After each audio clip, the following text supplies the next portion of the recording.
एक हात असतो आपल्या डोक्यावर नेहमी, जो एक अदृश्य शक्ती होऊन साथ देत असतो. एक बाप असतो तुमच्या माझ्या आयुष्यात, जो प्रत्येक अडचणीला मात देत असतो. त्या संसार पेलवणाऱ्या खांद्यामध्ये इतकं बळ कुठून येतं ठाऊक नाही. त्या निरपेक्ष वाहत्या प्रवाहाला तुमच्या तृप्तीखेरीज दुसरी कुठलीच आऊस नाही.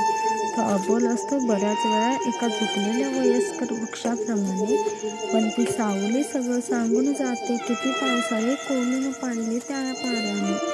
तो कठोर वागतो तुमच्याशी, तसा वरवर ढोंगी निष्ठुरताही खूप दाखवतो, पण भविष्यात सुखाचे अलगद ढग मिळावे म्हणून तो वर्तमानात जबाबदाराचे गगन वाहतो. त्याच्या हाताचे चापट लाभलेले आज यशाचे नवीन शिखर स्वार करत आहे.